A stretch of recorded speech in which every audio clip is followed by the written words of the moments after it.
And it was the footage of the prisoners being released. That one, till today, is not escaping my mind. I never thought I'd live to see the moment where our political prisoners were being freed. Even his enemy, I mean, everyone is happy, you know? Enemy of enemy, everyone is just happy. It's time to be happy, but it's also very upsetting to go online and like see like all of the people celebrating, and then you go to the comment section and people will be like, oh, wait until Syria becomes this, and like until like people are telling us, oh, wait until the downfall, or like like wait for the bad things to happen, like this country or that country that has taken their president down.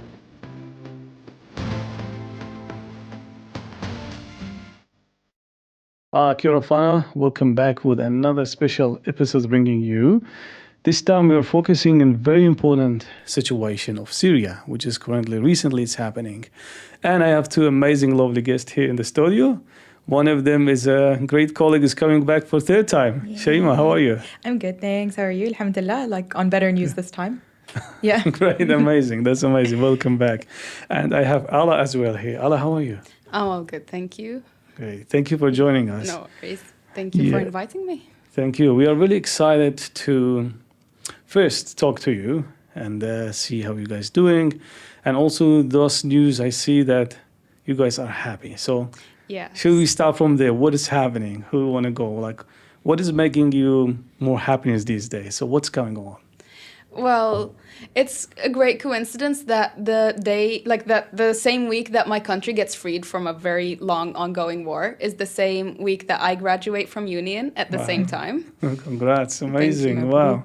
Thank you. Yeah. But yeah, it's been great news this entire month so far. Yeah. Like, yeah. Great. So we call it in Arabic farha farahtain. Congratulations on your graduation. Thank you. And congratulations, guys, on the liberation or the freedom. So anyone want to talk about what does freedom mean to you? I think it's a mixture of a lot of emotions. One thing to say is like this isn't just liberation from 15 years of the start of the revolution in 2011. It's liberation from decades and decades of generational dictatorship. So, you know, like most of us, our families, we're third generation born into this dictatorship. And I think a lot of us are still confused. Some of us feel like, oh, are we going to wake up tomorrow and everything's, you know, it's just a dream, it's not reality. But first and foremost, we're just happy for our families and our friends and our people back home. Like, I understand that the situation is complex, but it doesn't take away from the happiness that people can finally be free to say what they want to say and walk the streets without fear and know that the people that they're walking with aren't supporting a criminal regime or criminal activity. They don't have kind of hidden agendas behind the scenes, you know. Now is a chance for Syrians to really taste liberation and for Syria to return to Syrians. And I think I'm just, alhamdulillah, like I'm so happy, and whatever's to come will come, but I have hope that we're one people finally, you know, without any foreign intervention and without a dictator leading us. Nice. Yeah. How about you, Alaa? What that's meaning to you? Yeah, it has, like, similar to what my friend here said about it's just that now people can fully feel relieved from this war that's been ongoing since, well, it's been going, as far as I am aware, it's like since 1971, since Bashar al-Assad's dad took over. And then we had the war going in 1982 where massacres were happening in the country, and things did settle down for a little bit, but the war reignited again in 2011. And then the Syrian people have been going through war for over like 50 years now. And for this to finally be over, it still hasn't settled down in like our brains. It hasn't like become a full reality, or still, because it happened in such a short amount of time. Like no one had time to like, you know, what's going on. You go to sleep, you wake up like a new city is free now. And then you just couldn't go to sleep because you don't know how your family is doing there, like what's going on. And it's just, it's exciting to actually see the news online saying that Bashar has fled the country. And it was unreal. Right. Yeah. Right. Alaa, I have another question, but Yeah. before that, maybe now people listening, they say you're young. So how age, if I ask you, what age were you when you become a refugee or 11. left? 11 years old, yeah. Right. I left Syria in 2013, 2 years after the war had started. Right. And now you are in 20-something, right? Turning 23 on Saturday. Right. So, how many years? 10, 13 years? 12 years, yeah. Of the war. Wow. Wow. Yeah. But I think, reflecting on, you shared with us the news of graduation that had been taken from you to grow up in your homeland. Yeah. And but the beauty of what you did, it's you continued. You have achieved the dream. So that is also another example of that freedom have been taken from you, but you have, for all the trauma, all the crazy things thinking about your childhood, thinking about back home, you have fighted for, and congratulations on your Thank you. graduation again. Yeah. And I want to come back to this again about the feeling of real and things like that. Right. So 11 days. When you guys were watching this with the family, how was the feeling like? Because you were thinking war is coming back, the memories of 2011, or will finish soon or quickly. Will it happen? What had happened? What were your expectations first? You were thinking, it will start killing again, start happening. When the whole thing started, I personally, since I was a kid, I always knew that when my dad starts watching the news, it's bad. So I avoid watching the news because it just always brings that fear that something bad's happening. And from trauma and stuff, I just stopped watching the news. I just try to avoid it. And seeing my dad watching the news, seeing my mom starting to worry, especially that after the war had started in my city, especially because my city is one of the Banyas, which is one of the coastal cities, and they were going from the north to the south, so food was not able to get into my city. And my family was struggling to find food in the market, so I was stressing about how long is this gonna last, when is the next time they're gonna be able to buy food. We were stressing about getting my family some food. And then I tried to avoid watching the news, and I would just constant stress until they've taken over Hama and then Aleppo, and I was maybe this is something that can be real, that maybe we're looking at freedom soon. Right. And it was a lot of emotions all at the same time. Right. A lot of happiness, but also stress that what if something goes wrong? Maybe this is all a dream. Don't know what's happening. It was a lot of mixed emotions. Yeah. Until we saw that Syria has been freed, and it just couldn't believe it. It was a big celebration. Yeah, absolutely. It was just amazing how fast, as well. I think just the unfortunate thing is Western media was portraying a lot of the words I was seeing at the beginning were extremism, ISIS, XYZ, and I, by the way, I hate the terminology Islamist and jihadist because I think it perpetuates more racism and Islamophobia. And we were seeing a lot of that. And when they took over Aleppo, I was okay, I don't know what's going on here. I can't, what has happened so fast? What is Western media saying about this? Why are they saying this about it? But I think 2 days within them capturing Halab, when I saw how much the Western media was against them, I was something is off. And I think I should be listening, finding information from people on the ground. And alhamdulillah, because we have family and friends on the ground, we can try to also gauge what they're saying. So I was listening to two different sides of the story. And then they took over Hama. And when they took over Hama, really, I got very, very scared. And I contacted friends over there as well. And then we lost internet. They lost internet fully. And that, on Friday, I had lost it. Literally just a week ago, I spent the entire day crying. I was I don't know what's happening. But then my friend in Damascus, she had been messaging me saying, I just need them to come because anything is better than what we've been going through for the past 15 years. I need them to come to Damascus. And I said, okay, are you sure this is something that you're ready for? And she said, yes, I can feel it. I can feel that these are good people and that they're going to come and liberate us. And it was here on Sunday, maybe around 3 p.m. And she sent me a message on Instagram and she says, "Tharrarna, we're free now." And I felt I had to leave my friend. I was girl, I need to go back home. I need to figure out what's happening. And surely enough, the news then came out, Bashar fled. I was this is impossible. Bashar, who not even a few years, less than 10 years ago, when they asked him, would you ever think about giving up the throne? He says, no, the only people who would give up the throne is if somebody was bribed or if somebody's a coward. Right. And look, subhanallah, he said that about himself. And all these years later, he was a coward and he ended up fleeing. And regardless of what happens and wherever he's hiding, justice will be served. But I don't care about that now, because what I care about is the liberation of Syrians. Right. And it was the footage of the prisoners being released. That one, till today, is not escaping my mind. I never thought I'd live to see the moment where our political prisoners were being freed. Till today, it feels like it's a dream, really. This was the biggest part of the liberation. So, yeah, it's not even been a week now since. Right. Yeah. Yeah. So, can anyone share with me the moment when you know it? The moment when you read that news, how was your reaction? Like the moment if you read it or it's gone, or when you confirm it, it's gone. How was your reaction? It was a shock. I couldn't believe, like, is this real? What's going on? I was very happy. I immediately went to my cousin and I started congratulating them because a lot of my cousins still live in Syria.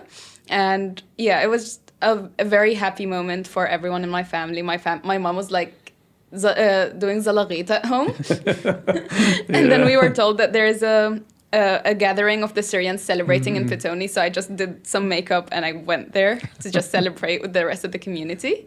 Nice. Great. Shaima, how was your reaction? I called my friend in Hamilton and I said, girl, you need to check the news and confirm to me that this is happening, or if I'm just, like, I received one message and she said, she was just sitting at her house doing nothing, and she said, no, I didn't know, let me go check really quickly. And then I think the more and more news came out, I think that's the moment it hit. But it was people on the ground, literally, like when we were receiving messages from people on the ground saying, no, this is happening. My cousin also lives in Damascus, and by the way, 15 years I've not known if she was anti-regime or not, because we weren't allowed to talk about it.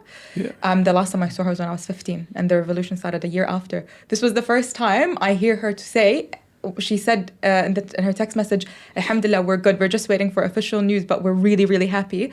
And then I was like, okay, this is real. This is legit. But of course, I wish I was with my family, but my family's in Tamaki, so I was just here. But then the community went out on Monday as well. Yeah. And they celebrated, so that was really beautiful. Yeah. Yeah. Oh, just amazing. Yeah. Amazing to hear this. Well, because you guys are bringing memories for us as well. We also have read over from one of the dictator in 2003. So it's kind of like same thing, you know. When we also heard the news that he's gone, it was also we didn't believe, because come on, Saddam Hussein will leave. It's just kind of impossible, you know. But he left. I mean, took down, you know, and so it was kind of similar. We can see it. We are seeing what's happening now. Yeah. So we feel the people of Syria as well, their joy, their things. Because even at that time, I think we would only care about celebration. We didn't know that the crazy things will follow, which is Iraq. It's a different story, but let's put it there. But I want to focus on Syria and the feeling of the community now. Yeah. Yeah. You want to share more? Not sure. No. Okay. Sorry. Don't have anything to say at the moment. Yeah, because the other things, guys, you mentioned something important, Shaima, about if we know that these people were against or not. I think, you know, sometimes what happened, it's a lot of people live in the cities, they can't move. They are just the normal poor people. Yeah. Like there's millions of people in the cities when you've been captured by some regime or someone. People can't move. They don't have even money to think. So I think what we see from the collapse of this Bashar, every world is happy. Everyone is happy. Just go ask me someone in the world. Everyone. Yeah. Even his enemy. I mean, everyone is happy, you know? Enemy of enemy, everyone is just happy. There's no one like you say, yeah, I'm very sad. It's time to be happy, but it's also very upsetting to go online and like see like all of the people celebrating, and then you go to the comment section and people will be like, oh, wait until Syria becomes this, and like until like people are telling us, oh, wait until the downfall, or like wait for the bad things to happen, like this country or that country that has taken their president down. And for me, it's just like, Maybe, hopefully not, inshallah, nothing bad will happen. But let us celebrate now, because this, regardless of what's going to happen in the future, it's not going to be worse than this. Yeah. Right. It will never be as bad as this. Yeah. So that's what I wanted to ask you, Shaima. What's your reflection, what you are seeing from people saying, because they will be asking about all of this. Yeah. About what's your reaction to that question? It's there's a mixture. I think it's really multifaceted. Like, I think some people, just like some message I got yesterday was this oppression Olympics of like, but just because I had said that people have forgotten about Syria, I got like this influx of messages being like, what about Iraq? What about this? And I was like, okay, then talk about Iraq. Like, who's stopping you, Like, it's not the oppression Olympics. Or it's about Palestine, and they'll be like, Bashar was the only backbone of the Assad regime, was the only backbone of Palestine. I'm like, Bashar, who like starved Palestinians in Syria, Bashar, who has Palestinians literally tortured and as political prisoners. Like, how could you even say that? How can you justify that? But also, just one thing, the liberation of other people is not at the expense of Syrian sorrow. You know what I mean? Like, Syrians can be free and Palestinians can be free. It's both can exist at the same time, We don't need to be oppressed and they don't need to be oppressed. We can fight for liberation together. And then people start saying, oh, but look, Israel is coming in. And we're saying Israel has been in Syria. They're in the Golan Heights since the Nexus, since, the 60s. They've been in occupied Syrian territory. They've destroyed Qnitra. They've been bombing Syria for decades. So we know, like, us Syrians, we're not uneducated, we're not stupid, we're not XYZ. We know what's been happening. We've been talking. Have you been listening? So it's exactly like Alaa is saying, we're going to be happy and we're going to celebrate. And no matter who says whatever they want to say, they're not going to steal our happiness away from us. Because I feel like we're at a stage where we are really united, alhamdulillah. And like you said, the country has been through so much that they never want to go back to that situation. So I feel like we can be a united front. Yeah. Absolutely. So currently, how's the situation in the ground? If you connect it, is it still like fully done, or still some stuff going on here and there? I think they're still trying to open the underground prisons because they still trying to liberate the prisoners from that. Yeah, they discovered quite a lot of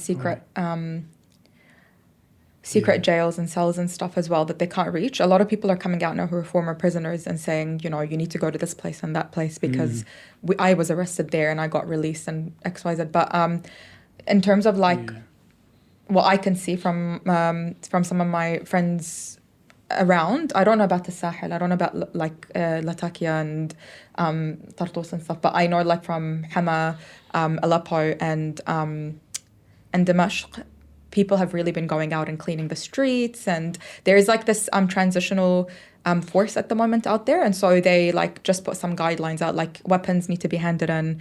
You cannot raise pictures even. They said you cannot raise pictures even of the revolutionaries who came in and they liberated. They said you can't raise their photos. We never want to go back to how it was before. So there are some rules around there, but I think from my understanding, we're looking at an 18-month transitional period, and I think maybe potentially elections next year. So at the moment, everybody's just trying to keep the peace as much as possible, and they have a complaint system as well, so people can actually voice their opinions and complain.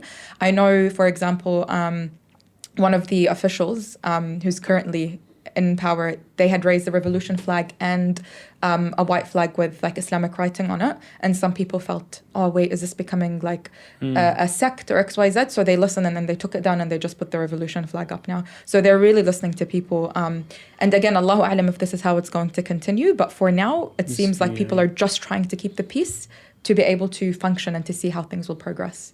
Yes, look, absolutely. So. And that's what, when you are in joy, no one can take the joy from you. Yeah. And whatever's going, when we felt this, I was a kid in 2003. But I know, like, I've heard my family and things a lot.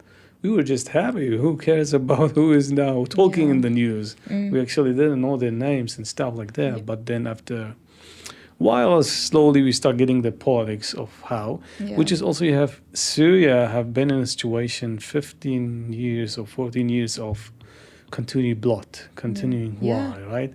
Despite the 53 years of Hole with his dad and all of the crazy stuff of dictatorship, 15 years of blood how many groups and scary things have been created. Of course, there's many crazy groups also there. Yeah. So it's natural. We'll take some time to Yeah. fight each other Yeah. to clean up those, like ISIS group, which is Yeah. somewhere in the, I don't know, in the desert or somewhere. There are still a small one. Then until to get to natural position as a government, it will take time. Yeah, It will take absolutely. some also sacrifice. But I think, yeah, it will be great. What I see also, I've been reading some people like about the photo and stuff. I think it's a good step because you don't want to end up making another leaders Yeah. and then we'll end up like a dictator. But right? you know, they're just so used to it that they think some people are thinking You're this is what right, we right. need to do. And so it's nice that people are going up to them and not like with no violence, just saying, no, Right. you don't actually need to do that, you know? But some people are like, some people just don't know because they've lived through it their entire lives. And like people are still scared. Honestly, if I was in Syria and I had grown up there, I don't know what I would have done I or mean, said. 53 years, yeah. I mean, just to imagine about it. 53 years you've been educated that if you talk, the world will listen. I mean, like, even know. 15-year-olds now would Right. not know what life is before the Yeah. war because they would have no memory of it before the war. You're right. Yeah. Because I was 9 years old when the war started, and I mean, like a 9-year-old wouldn't know how like an entire world functions. I had my like becoming a teenager, growing up years with the war being present. But yeah, we did leave like not that long afterwards. But like the war has been in my city a couple of times. I was like I had to crawl in my house in order not to be shot through the window. Yeah. Where like you were taught about specific things that we should never say. Even like in New Zealand, I can't text my cousin like specific words, or I yeah. can't post any stories on my story, so my family doesn't get affected. Yeah, exactly. Yeah. So like Wow. all of that being lifted, being able to Yeah. say what you want, being able to like express yourself. Yeah. They get that now, and I think people are so relieved with this entire like oppression war being over that they're trying their best not to reignite it or like do anything that would potentially reignite it again. Right. Yeah. Yeah, a lot of things are changing, like my like need to be changed. So my friends at university, obviously everybody stopped uni at the moment, but they're saying we can't actually go back because the curriculum needs to change. Because the curriculum all through the education system is like about this, you know, Yeah, dictator yeah, and like yeah. praising him, and Yeah. they need. How can you go back to a dysfunctional educational system? So it's just so much needs to be changed. I remember in Iraq, we even had his first picture in every Yeah. book, everywhere. Like you open the book and you need to look at him first. Yeah. Oh, it's crazy. Yeah, I mean, look, dictatorship regime is just some people don't understand if you don't live it. Yeah. They may think peace controlling, but the people suffer. Because I think, you know, in our scenario as Iraq, Saddam was maybe feel good for other nations, Arabic nations, but he was terrible for us. Yeah. Yeah. So that's the thing. Maybe some Iraqi will see Bashar is so good, Yeah. but he's terrible for his people. Yeah. So that is what happened in the when you look at those dictatorships, people, you know, it's always when you look at it from the outside, you will only look that there's nothing coming there because of course there's everything's controlled, no media, no real Yeah. data, no real statistic, no real things. So Exactly. when these things control, what do you will know about these guys? Nothing. And they think it's like exaggerated. And like for years, we've been saying it's not an exaggeration. There are tens of thousands of political prisoners. All of us have family members who have been arrested or detained or are still in detention. Like we're saying the situation is really dire. I mean, the Caesar photos themselves were like 10,000 photos smuggled out of Syria. And they still, people said it was still fabricated. Even though forensic analysis said, no, these are real detainees and real people that were tortured. They said, they're just exaggerating, or it's just, that's Syria. And now finally, with all this coming out, people are realizing we weren't exaggerating, you know? Absolutely. Yeah. And the other thing I want to share with you guys, I remember I was kids, you know, after 2003, this guy, Bashar, he was sending terrorists to us. You may hear that. He was sending, everything's happening in Baghdad, the bombs, because of the regime of Assad. He was allowing, you know, the border, because Iraq was very weak. So people don't love him, but don't see what is happening now in the media who's controlling the power in Iraq. It's look like they are supporting like not collapse of that, but actually when you go talk to the people, it's a different story. Yeah. People are against this dictatorship because he heard us in 2004, 5, 6. They were trying, which we did, I think, a little bit of civil war in Iraq, but thank God, like been controlled in a way. Didn't win so bad. But we've been like there was every day a bomb. Every day you will hear 100 people dead, 100 people. That was our scenario, my nightmare, which then will turn us to think that the regime was better. Actually, no. People don't know. Regime controlled our dreams. 30, how many? 30 something years. This guy was also there. But now I want to talk about this kind of. We were talking about the liberation of Syria. There was a story of a flag. What is the story of the flag here, Shaima? So the reason that the flag was chosen at the time of the revolution is because that's the same flag that our ancestors raised when we were victorious against French occupation of Syria. And we really felt like we were one people together. And as you know, Syria is a very diverse nation. Like we have a mixture of different ethnicities, different religious groups, and everybody fought together against French occupation. And the Syrian regime flag is very, I would say, like very pan-national, Arabist and nationalist. And it just doesn't suit us because it has a very specific connotation around it. And so when the revolution started, this flag was chosen because we wanted to raise the same flag that we used once before for our first liberation and to use it again for our second liberation. Yeah. Right. So that's that. Yeah. So this is the new flag. Yeah, and I'm sad. There's some people are saying we might choose a new flag, and I'm bittersweet about that because I have too much of a connection with You can just vote in referendum. Let's see. Yeah. It's great, Yeah. Great story. So I want to come a question for both of you. I want to start with you, Alaa, about what would be your dream as a young person who kind of, if I say you kindly missed your childhood to live in your home country, but you achieved some of the dreams of graduating and what you achieved here. So what's your dream and hope now for the new Syria? What do you want to see? I want it to, I wish Syria, for it to flourish, to gain its place back in the world, where it's no longer an oppressed country, where it's no longer in, financial, where the financial situation of the people get better, where people can, just for it to be like other countries, like happy countries, safe countries, for people to be able to express themselves, for me to be able to visit there whenever I wish to see my family without having to worry whether I'm going to make it out of there alive. Right. Yeah, because I went there in June to visit my family for the first time in 11 years. And during that 1 month I was there had been 3 bombings in my city. Oh. There were targeted bombings from Israel to specific people, I think, around the city. But nonetheless, it was within 1 kilometer from where I was staying. So I wish peace. I wish for people to be able to grow, for people to be able to have jobs and live off their jobs. Yeah. And yeah. Yeah, nice, amazing. Inshallah. How about you, Shaima? Same thing. I think just dignity and peace for our people in Syria. I want the right to return home. I want people to be able to return home as well. That's first and foremost. And to be quite honest, I have my justice and human rights background, but I need justice and accountability. I need that. I need that for our people. With Iraq, after everything that the Iraqi people went through, there was no justice, no accountability, no reparation. I can't deal with that again.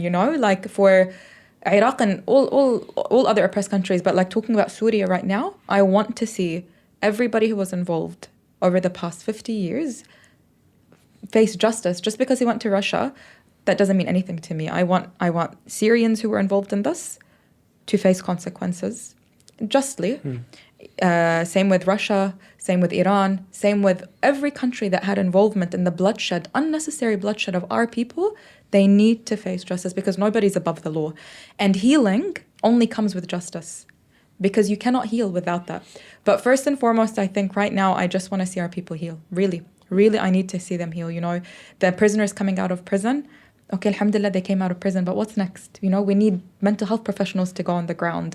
We need to rebuild this country together. So I think even for us, we want to go back and rebuild. Yeah. We want to contribute back to Syria. Yeah, I wanted to ask if you guys have any plans, start thinking about it. How's community to start thinking about it? Is there any plan to visit, to back, or what? Yeah, what's hopefully happening? if things do settle down in a good way, we do plan to go visit again next year. But this time on a happy note. Yeah. Yeah. Not under a dictatorship anymore. No. Last time I went was in 2022. First and last time was in 2022, and I just needed to see my homeland, to be honest. So I did what I had to do to go in. But yeah, this time around, we already, like, a lot of us are saying, okay, khalas, like, we have to go for the summer, and, you know, maybe things would have been clearer then. But I think first and foremost, like, again, the biggest thing I'm thinking about is it would be nice to have a group of people, of young Syrians in the diaspora to go back and help rebuild. We have, like, mental health professionals, we have advocates, we have engineers, we have a lot of really talented people in the diaspora, Syrians who can contribute back. Absolutely. Maybe we can do something after all these years. Yeah. Because With a I think... scientist. Yeah. Yeah, definitely, you know, look, they really need it now more than ever, because when a place is destroyed, they need the experts to build it, because if the other place is already okay, they have the other experts, you know, there. So yeah, it's needed, because there's a 12 million refugee from Syria, right, across the world. Is it 12? Is it the correct number? I think it's 6 6 displaced within Syria. So, like, moving from Aleppo to Latakia, and then 7 outside. Wow. But do you know, sorry, I don't want to sound grim, but you know what the sad thing discovering all of this has been? That we probably have a larger population, but we just, because of the mass amounts of killing and torture and all of the disappearances, we don't, like, the population might not actually be what the population is. Do you know what I mean? Like, the population is actually higher, but because we've had mass disappearances, we don't actually know what, like, we've lost so many people that weren't even part of the statistics, basically. And I think that's the most hurtful thing, but it's also, like, why we need to continue the legacy, like, we need their legacy to continue, because they couldn't have just died for no reason. We need to keep their memories alive, and we need to make sure that tomorrow's so much better and this never happens again. Yeah. Right. Great. So, you know, we can talk more, because we are talking about a crazy time of dictatorship, and then we're just trying to do this podcast in 30 or 40 minutes. But I want to go another question about between hope and concerns of current situation. Which one voices you are hearing more between the community, Syrian community specifically, not other communities, you know? What are you hearing from people? Are having more hope or more concerns? What's next? I think people are doing their best to be hopeful. And yeah, because it's a thing where, like, they don't want to think bad, so bad things don't happen, like, so they don't jinx it. So people are trying to be as hopeful as they can. And yeah, they don't want to judge from the book, from the cover, and see how things settle. I think it is a balance. It's a balance, I think.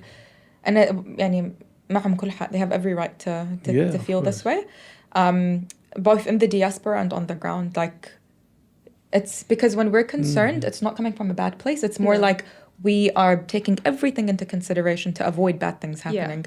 And the hope is دائما في أمل. There always has to be hope, you know. So it's a really good balance that I'm seeing so far. Yeah, no, absolutely. It's great. So if I ask you, what will be your message for the Syrians or the young people like you want to tell them right now? What will be your message to send them to here, to the New Zealand, or across the world, whoever is listening to the podcast? Anyone want to start with it?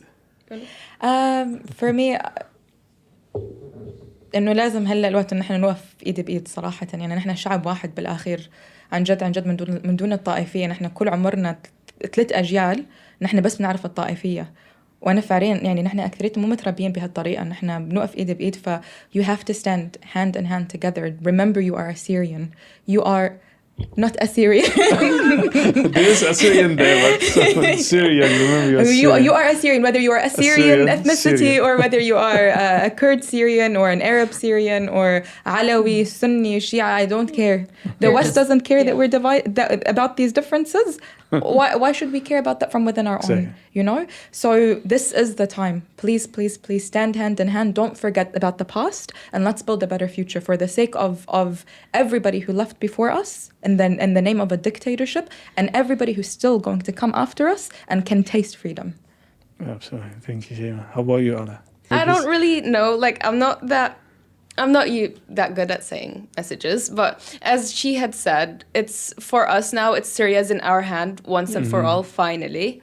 And it is for us to build it and to make sure that no war ever starts again between us. We should just, love each other, kind of.